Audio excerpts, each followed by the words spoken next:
Hey there my lovelies, and welcome to my booktube channel, The Sassy Library Fox. My name is V, and today I'm going for my March wrap-up. Yes, finally I'm able to sit down and to record a video once again. It's been a couple of weeks. Life is a little bit stressful these days. We have a lot to do with work, and yeah. Also in private life there were many appointments and things that kept me busy. My family is keeping pretty busy lately as well. So yeah, I'm finally sitting down to actually go for my March wrap-up. And as some of you might know, I hosted Minuscule March last month. And of course I read two short books for Minuscule March, and I gotta say, to read those short books really helped me to get out of my reading slump. I have the motivation to read again, which is great because I missed reading, but I was always so tired at night that I didn't pick up a single book. But the fact that those books were so short kind of motivated me to read more books again, and even longer ones. So there's that. I think my Minuscule March readathon served its purpose, to be honest. And yeah, without further ado, let's just jump into the 4 books I managed to read last month. Finally, the first time this year, I actually managed to read 4 books in a month and not just 3 or 2, actually 4. This is the first time this year, in 2025, I managed to read more than 3 books. Yes, go me.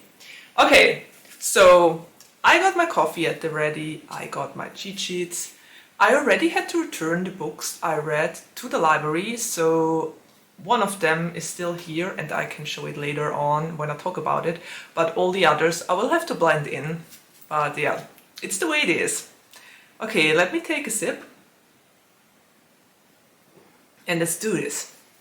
So, the first book I read in March, and which was also one of the Minuscule March readathon books, was This Is How You Lose the Time War by Amal, El-Mohtar and Max Gladstone.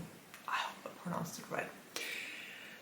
This book is quite a tongue twister. I always got it wrong at the beginning, but now I'm finally able to say it correctly. Author name aside, and I rated that one with 5 paws because it was amazing. It was a really short book. I think it had 201 pages or so. It wasn't that long, but it was amazing. I loved it so much because we basically have 2 opponents on different sides of a war. We have red and we have blue. And red stands for technology and for the future and machines and everything, whereas blue is on the side of nature and she serves garden, I think it's called garden, and red serves the commandant. So I think those 2 names of their leaders already say enough about where they're coming from and which kind of direction they prefer, to say it like that. With blue, everything is organic and natural, and with red, everything is high technology.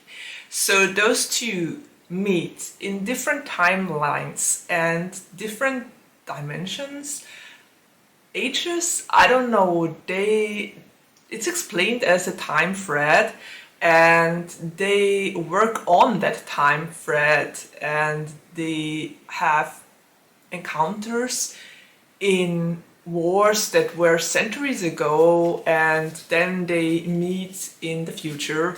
So they move on that thread, and they have this thing going on where one of them will do something and the other will try to undo it once again. And I just loved it so much. Also, they have a conversation through the entire book through letters, because blue writes a letter to red after undoing something Red did, or after doing something Red didn't expect. And Red finds that letter and she responds to it. And then they start a conversation. They're rivals. They are set out to do or to undo whatever the other one is doing. But they form a relationship and they grow closer and they fall in love. And just the way they interact, they hide the letters so cleverly. They're both highly intelligent. They are each other's match through and through. And I just love the way they communicated. It's so hard to explain, but it was mind-blowing. Honestly, I just love those two and their confessions of love. They were so, I don't know, adorable, beautiful. The prose in this book is amazing. I also know why a lot of people might not like this book, because it's one of the stories you're just thrown into and there's not a lot of explanation around it. You just have to go with the flow and take things as they are. And I guess that a lot of people might not like this kind of writing style where you don't get all too much of an idea of in which time frame, timeline or whatever they are moving. But for me personally, it was great. I love things like that cause me to think and to stay on my feet and to just take it in stride.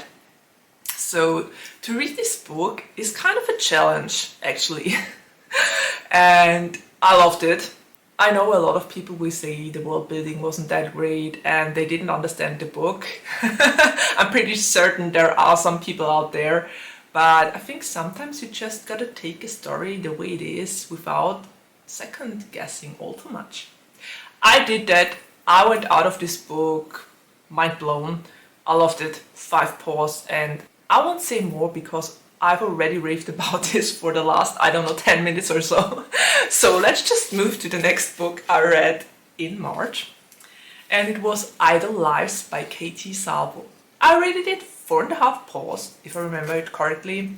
It was great. I loved it.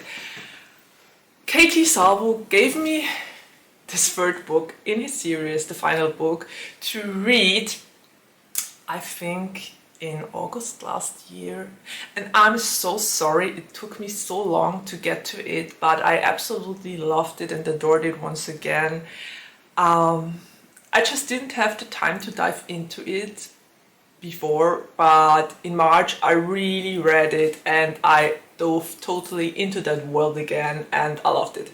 So there's that. Katie, if you're watching this video, thank you so much for gifting me the arcs for this series, for the Idle Mind series. I just loved it. I loved it so much.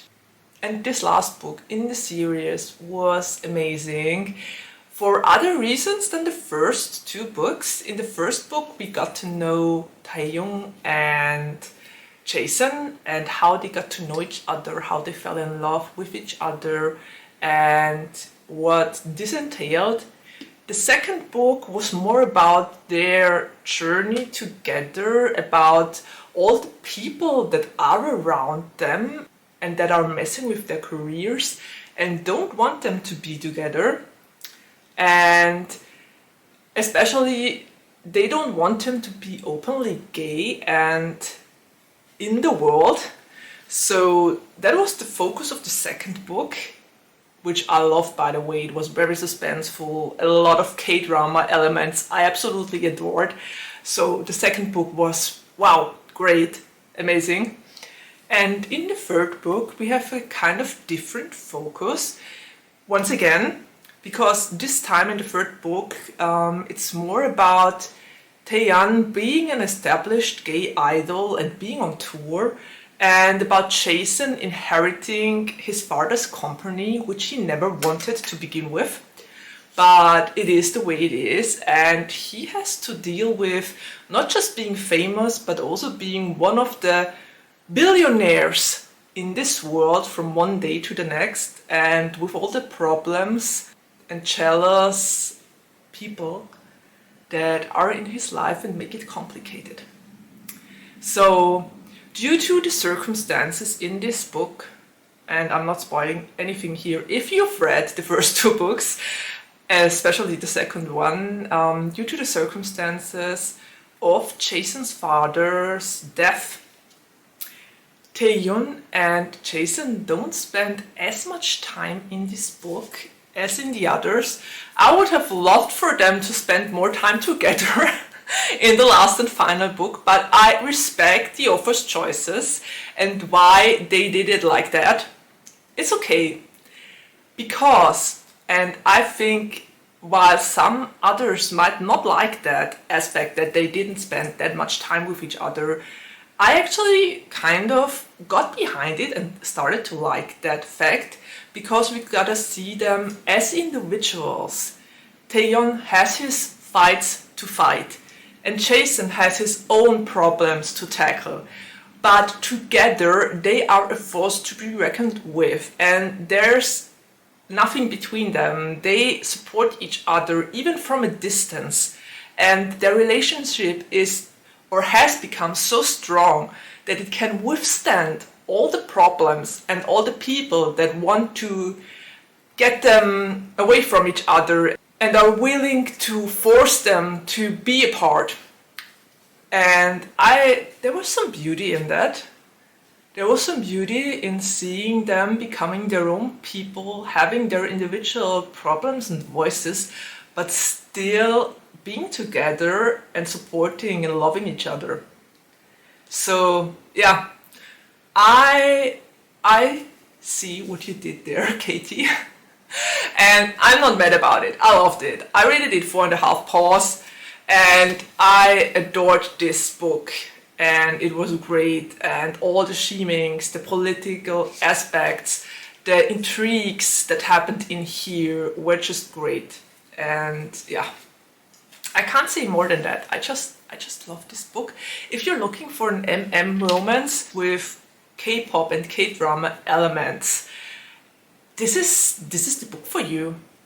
Seriously, if you craved an MM K-drama, then you definitely should read that one. Okay, so enough said. Let's take another sip and heat for the third book I read in March, and it was This Winter by Alice Oseman. I rated it 4 paws because it really was such a short novella, but it packed quite a punch. And it's basically, well, the story plays before Solitaire and kind of leads to the happenings in Solitaire.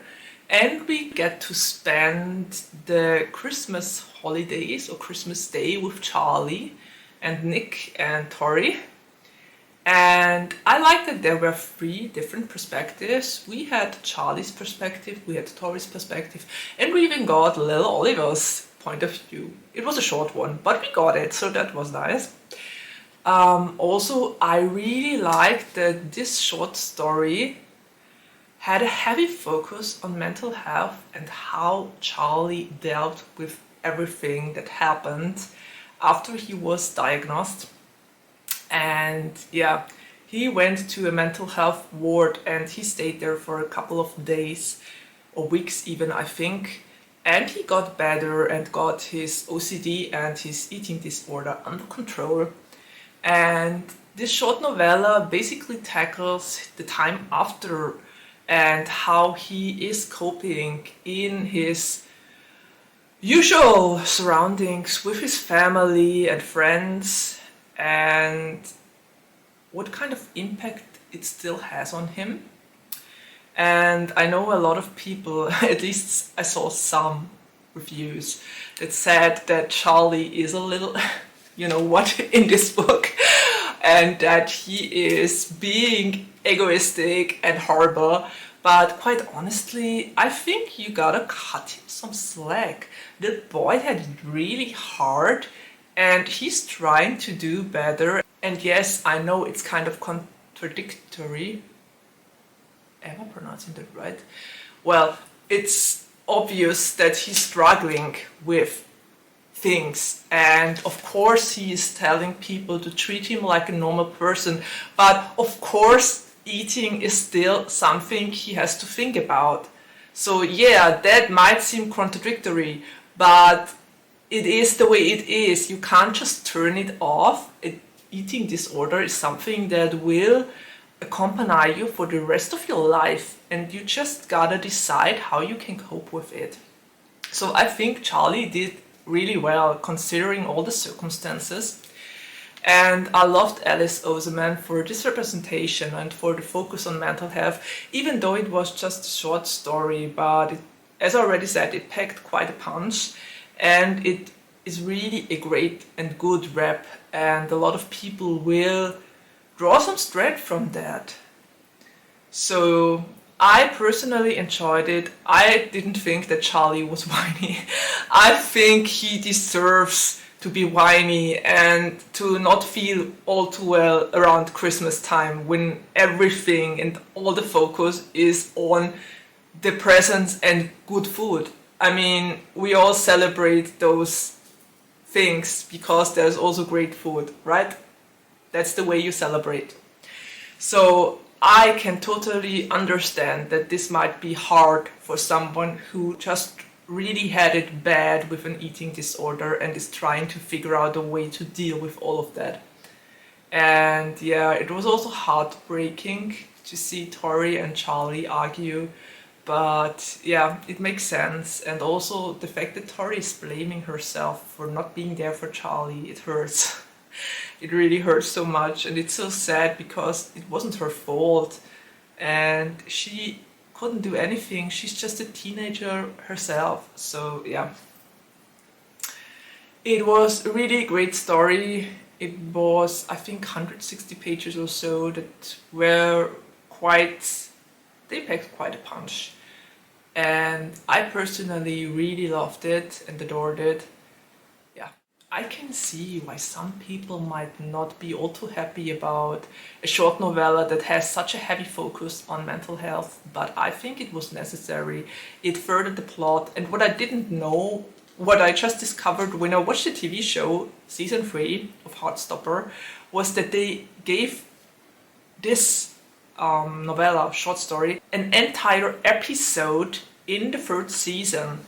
And I remember watching the 3rd season and being like, when did that happen in the Heartstopper comics? I can't remember. So now I got my answer. They actually gave this an entire episode in season 3, and it was a good episode and a very, very solid one that just emphasized the struggle of Charlie and him returning to his normal life and which kind of challenges come along with it. Yeah. Okay, I think I said enough for such a short book, but you definitely should read it. If you liked all the other Heartstopper comics and you want to deepen your understanding for Charlie's struggles, this is definitely a good addition to the series. Okay, last book on my list was Celestial Monsters by Aiden Thomas, and I adored this book. I loved it. I will hold it into the cam. You can see I put a lot of tabs in there. I really need to write them down this weekend so that I can return this one to the library next week.